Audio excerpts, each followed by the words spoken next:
Hey guys, if you want to know how to troubleshoot 559 code on your ISX, which is low fuel rail pressure, stay with me. I got some tests here I'm going to show you. We got the truck running because it requires the fuel to be warm, the truck to be warmed up to run these tests. So I'm going to talk to you back here because it is a little bit noisy.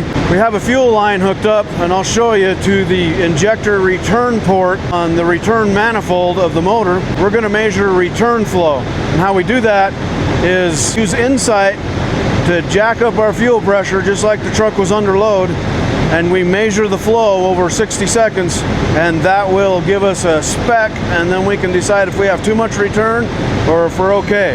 So hang with me, we'll go check it out. Hey, here we are. I'll try and talk loud, I know it's noisy. So this is your return manifold right here. All your return stuff is hooked to that. We are hooked to the line coming from the back of the cylinder head with a special test fitting, so it blocks off everything but what's coming out of the injectors right now. So to run the test, you have to let the motor warm up so that you don't have lift pump involved. So that's why we're just letting it run here. And what we're going to do now is we got it running in a bucket. We're going to raise the fuel pressure up. It'll go to about 29,000 psi. You'll hear the motor start to knock a little bit, and that's just the fuel pressure going up. And then when it gets stable, we're going to use a stopwatch. I'll use my phone. We'll run that flow into a graduated cylinder. What we're looking for is more than 7 fluid ounces over a minute. That's the thing with ISX, a lot of it's flow tests, so you got to have the proper stuff. But here we go, we'll jack this fuel pressure up. You'll see what I'm talking about. So this is our fuel pressure, and you can just watch it climb. Of course the fan's going to come on and off, but it'll start getting real rattly up here around 20.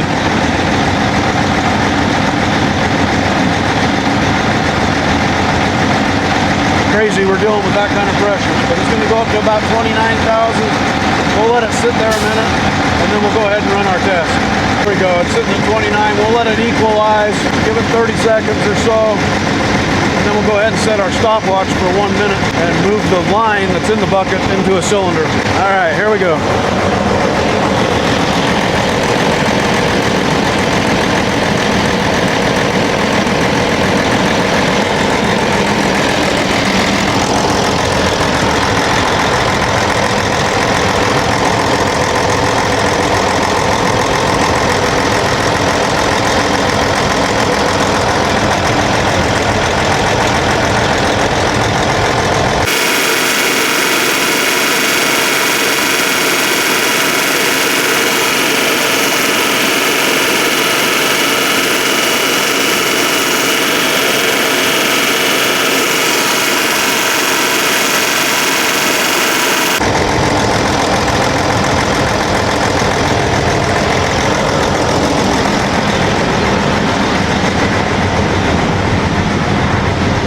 Okay, we're not supposed to have more than 7 ounces. We've got 8. Seems minute, but we got an injector leak somewhere. So how we're going to find this is a little bit of a process, but we're going to block off each injector and run the test again. Each time we block it off, we'll measure it. And just from doing this test before, we'll probably see similar numbers until we find the injector that's leaking, and then it will be clear down here around 4 or 5. We'll know we found the problem. And then we just got to either fix the injector tube going to it maybe isn't tight. We'll have to diagnose that when we get there, but we're going to block off each line, see if we can make this get back in spec. We are going to block off each injector, obviously one at a time, run the test again. Yeah, it's a little bit monotonous and time consuming, but it's going to help us find the problem, okay? So what we're going to use here, this happens to have a good part number on it. This is a Cummins part number 4919546. That's our block off tool, and we're just going to put that on the rail. We're just going to start with number 6 just because it's the easiest one to get to, and work our way back up and block them off one at a time and see where we go. So I'm going to hurry and undo these.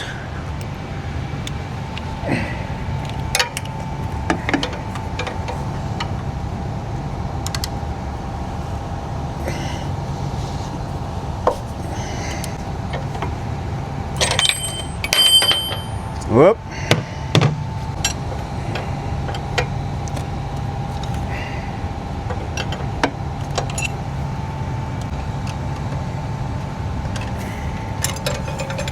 All right, we get that number 6 off of there.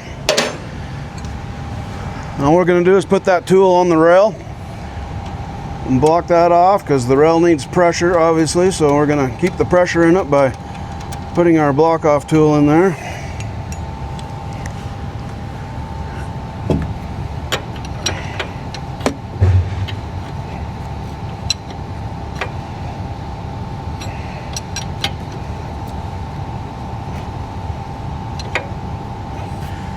So now we're blocked off, and yes, it's going to have a miss because obviously we're got one injector not there, but it's not going to affect what we're trying to do here. So our whole idea is to reduce that return flow. We had 8 ounces. If this is not the problem, it's probably going to be real close to 8 again. Might be 7 or something like that. But when we find the problem, it's going to really cut it down.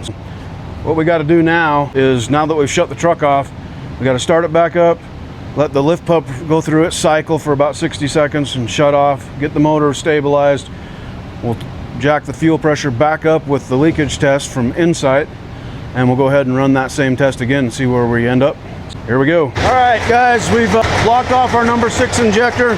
We've now got our fuel back up to 29,000 PSI. It's been running there for about a minute or so. We're gonna go ahead and run that test again and see what we end up with.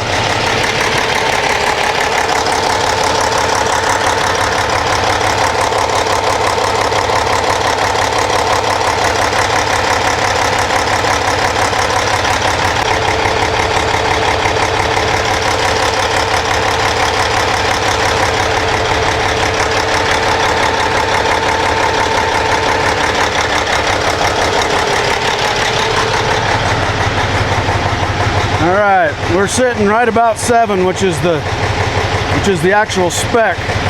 So we still got too much fuel, even though that's the spec. Remember we have 1 injector blocked off, so it'd probably be over 8. So we're gonna go ahead and hook that number 6 back up, go to number 5, run the same test. Okay, to save a little video time, we did number 6. It checked out okay. We've done number 5, it checked out okay. I'm hooked up to number 4 now. It's got the fuel pressure up, stable at 29,000, 28, 29,000. We're gonna go ahead and do 4, and then we'll move on up the line to 3 and 2. Here we go.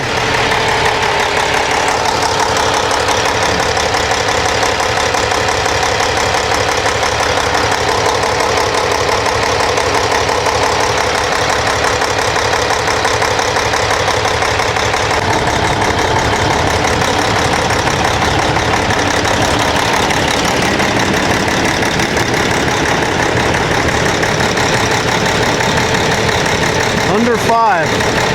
Okay, significant difference. We had it 7 to 8 before.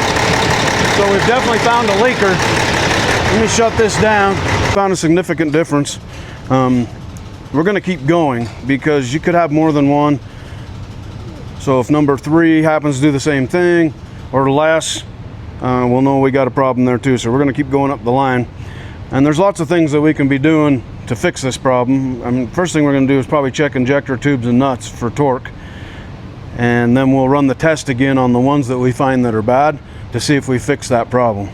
If we haven't, then we're going deeper, maybe possibly injector and a tube, but follow what the test says so that we can get the right thing. So there again, just barely above 4, about 4.5. So we're about 3 ounces less by blocking off number 4 injector. So number 4 has definitely got an issue. Got some more blocked off. We're going to do injector number 3. We are up to the spec on our fuel pressure. Let's go ahead and check our reading, see where we're at.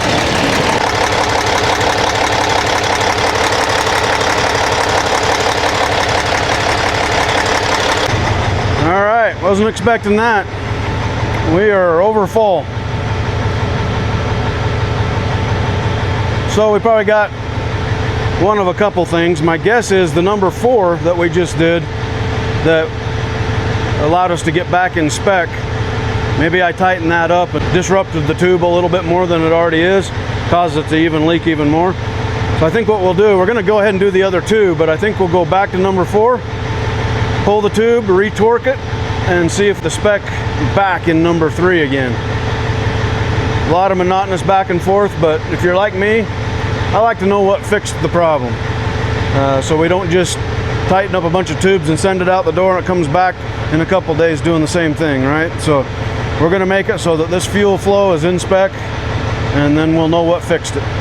So what we did, we had it overfill our bottle, right? We blocked off number 4, we were in spec, so we assumed number 4 had an issue. We decided to hook number 4 back up and block off 3, and it actually got worse. So my thinking was I disrupted something in the tube that was probably a problem, and I made it worse. So what we did is we're leaving 3 the way we are, and we're gonna redo it. But I took number 4 apart, took the tube out, cleaned it up, put it back in. It definitely needed to go tighter than it was.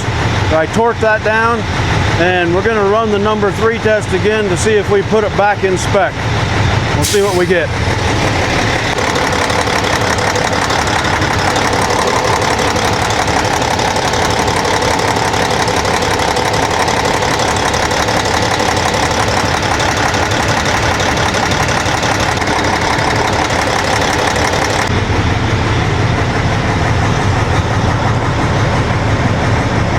Okay, now we're at about 4.5 again.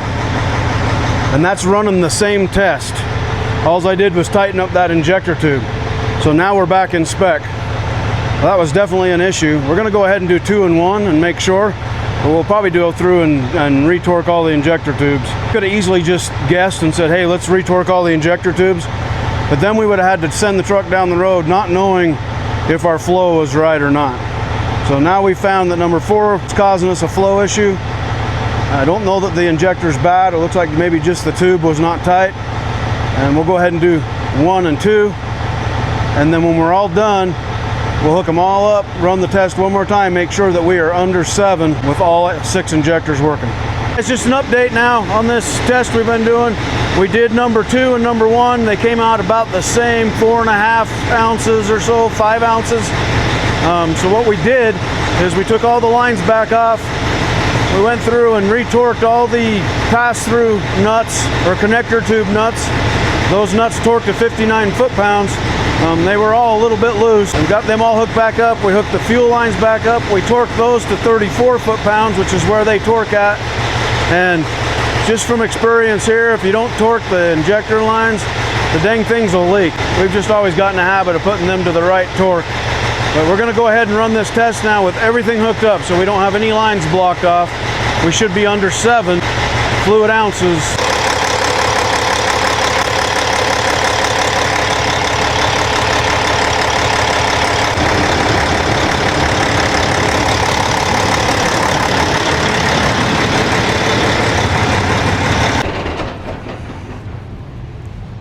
Wow, what a difference, huh? 1.5 ounces. So we started out with right at 7, which is the top of the spec. As we blocked some off, we got a little more, got a little less. One of them overfilled the bottle, right? Number 4. Yeah, going through and torquing all the nuts fixed this. Yes, we could have just done that to start with, but we wouldn't know that we fixed anything. And we don't like to send stuff out of here, you know, guessing. And sometimes it is a little bit of a guess, but we know we fixed something today. Fuel leak down test on an ISX. It's nice to do things and have the tools, do it right, find the problem. We didn't sell the customer any parts today. No injectors, no pass-through tubes, no fuel filter even. Leak down test, fixed his problem. If you guys need anything done on your ISX, give us a call here at Stevens Truck Power, 435-743-5550, and come see us. Let us help you out.